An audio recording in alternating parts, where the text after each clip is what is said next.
So James, there's been some time to reflect on the Elgin game now, and what have you and the squad taken away from that game? I think looking at it, when you seen it live at the time, I still agree with what we took away for the game that day was we were really poor in the final third. Um, we couldn't break them down. I think credit to them, they come in with a plan, but the disappointing thing for me is we couldn't break them down enough. Great goal for Cammy, but in terms of clear cut chances for the players we had on the pitch, we had an experienced team, so no excuses there. But we were flat in the final third, and that's what as a group, I think collectively we felt that as well with input for the players, which is always good when you get that.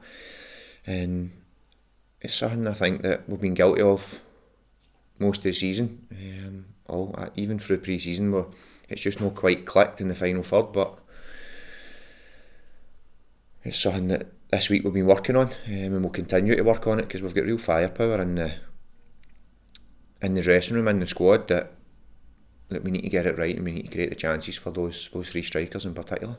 And you said it was quite a quiet and disappointed dressing room after the game. How have the squad responded this week?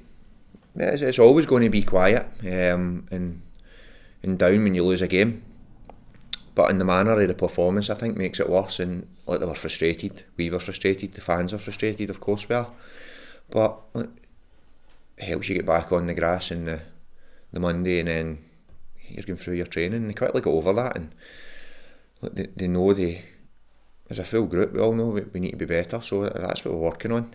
Obviously, Jimmy's back as well now. He had been away, so it's good to get him back and being back around the players. So he was away with Northern Ireland, so look, it's been a positive week, and we're really looking forward to Saturday now. It's been reported, James, that you've been linked with a move for Rangers midfielder Graham Dorrans. Any news on that one at all for the fans? I've had conversations with him, but I've had probably weekly conversations with Graham for the last 15 years. Come through the youth team together at Livingston. He moved to West Brom, I moved to Coventry. We were 20 minutes away from each other, so I knew when he left Rangers this would come up, just with a link. It's a pretty easy one to link together. Quality footballer, very good footballer that's frustrated the way his last couple of years of football's went, so he's desperate to get back and play. He'll have a lot of options. But he's a top player, yeah. Really like him. A good guy as well, to add to that. Is Dundee one of the options, James? Like I says it when I got the job. I was kind of jokingly had a beer with him about to eat and says, I'm going to get you to Dundee. And so if that's, I don't know if you could class that as an option or not. And I mean that when I speak to him regularly. I like him as a person. Really like him as a footballer.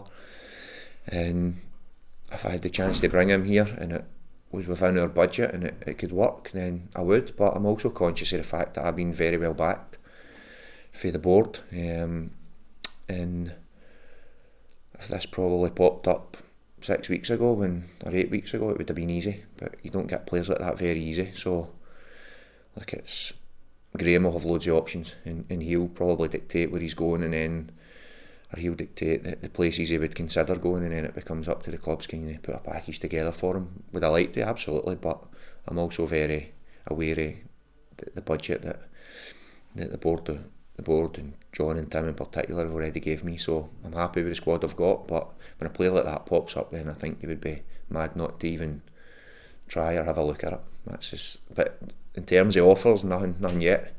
We've no spoke about money. Spoke about a lot of stuff, but certainly no money. What could a player like that bring to the club? Because he's experienced and it's just the stature of a player of that quality.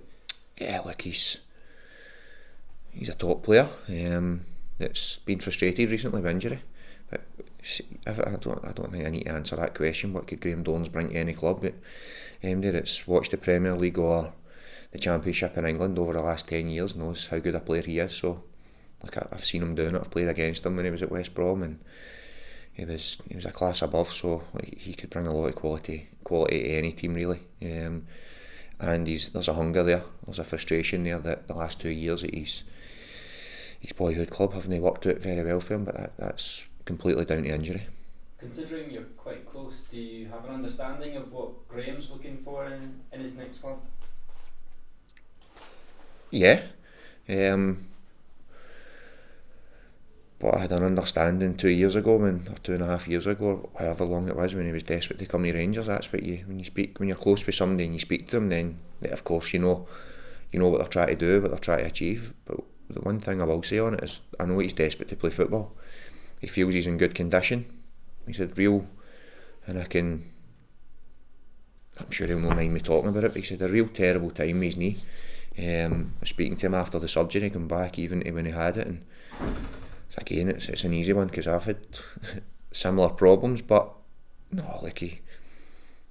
Graham Dorrans is looking to go out and play football again at a place where he's happy to go and play and reignite that career, because he's far from finished. He's still a top quality player, and he'll be a good addition to someone.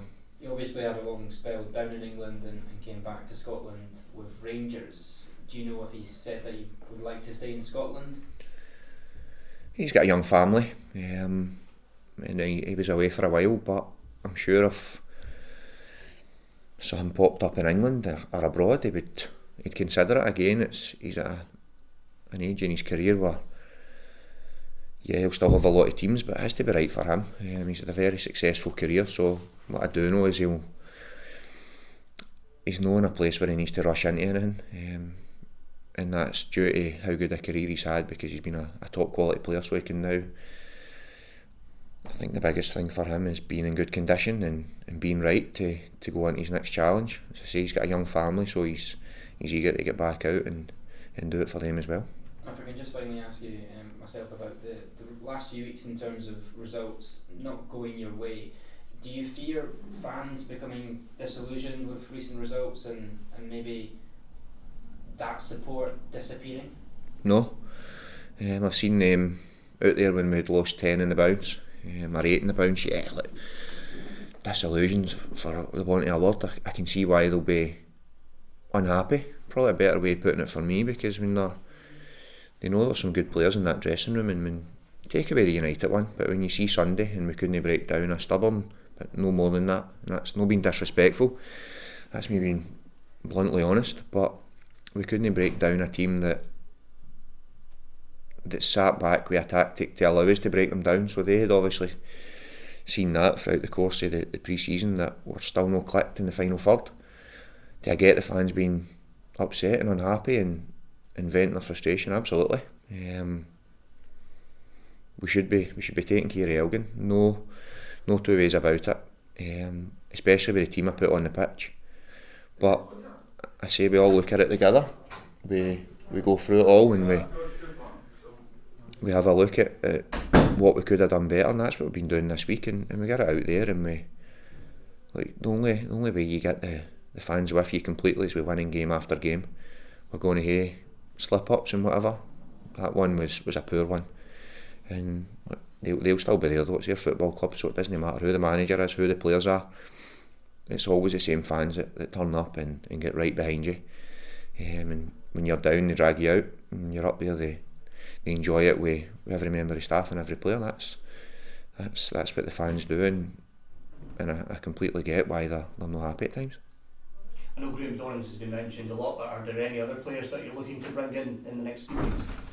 No, and I even think the Graham one's just getting mentioned because it popped up in a newspaper last night, which it's either great guessing or my phone's bugged and they can see every time he phones me or I phone him or whatever. When a player like him pops up, then of course you're interested. So as I say, I'm happy with what we've got, and we've been well backed. I'll keep going back to that, and that's no me sticking up for MD, but I said that on the very first day that I'd be well backed.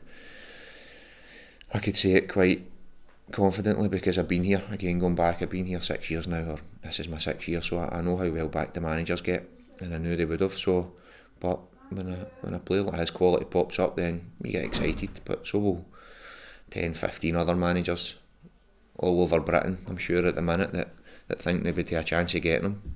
That's what it is, and as I say, Graham will dictate where he goes in the end, I'm sure. Looking at the bigger picture, it's still just one week defeat that you've suffered. A victory against Alloa on Saturday would change all that about and lift the prospect of the fans next week.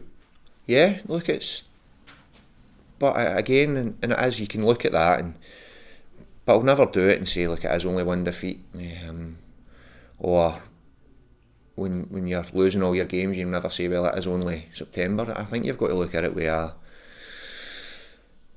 realistic view and say the performances haven't been good enough for certain parts of the game, and that's what we need. I said this at the very start, we need the performances need to consistently be good. You'll lose games even where you'll play well and you'll lose a game, that's football, but I think there's been a frustration, certainly as a staff, from me to the staff to the players, and then even to the fans. There's a frustration there with the lack of consistency in our performances. So that's what we're, and it's like there's been a big overhaul, but I'll not use that as an excuse.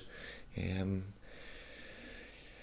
this league, you need to win games. We know that for the start, so we need to get back to producing consistent performances, energetic performances that when we get into the final third against teams, particularly here, that we're very confident and we can go and create chances.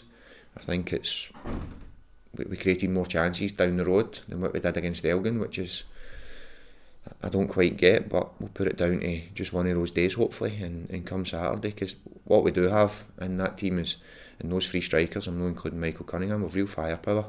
So we need to find a way to create chances for those strikers, because you keep creating them for them and they'll get you goals. We know that as a staff and as a squad. You mentioned, James, just finally that you've been really well backed by the board. Do you feel able, when a player, a quality does come up, that you might maybe go to the board and say, I know you're back with it, maybe just one more that could make a difference for us, or do you understand the sort of financial constraints at the club? I see both sides of it. I understand it completely, because we've dropped a division and we've got a squad there that's probably we see is building towards a Premiership squad in terms of our budget, we believe, or I believe certainly, but that's not to say you can go to them with anything, and I feel I've got a good relationship with John and Tim, but that'll never be the deciding factor. It's got to suit the football club, it's got to be within range and within budget. Now if I go and with any player and I ask whatever, and this has been for day one, and right, okay, but it's got to fit within what we're trying to do, and I believe in that as well, because we're trying to build a competitive squad that can get us out of this league and then compete next year. But when players it was a surprise when I seen it in the news, genuinely, it was a surprise when I seen it in the news last night that had been linked. Surprising that it hadn't come out 8 weeks ago or whatever. So can I go to them? Absolutely. You can go. I go to them for more than whether it's advice, whether it's we need something in terms of equipment or whatever, or a player. You go and you ask a question. Every manager does it, but I'm very well aware what they, and in particular Tim and John, what they've put into this football club over the past 6 years is a lot of money, and things are starting to develop. We're now in the academies and the performance centre up at Care Park, which is fantastic. Gordon's here, which is fantastic. I've been backed again, which is fantastic, but it's now up to me to I get the money to go and spend it, and then you need to produce it in the pitch. So I can go to them, but ultimately we need to get performances right on the pitch. Could he help? I think he could, but again I'll go back to he could help loads and loads of players, loads and loads of teams in the Premiership and in our league. Plus I'm sure a lot of teams in England would be desperate to do it if they could get it done with a deal that would suit them.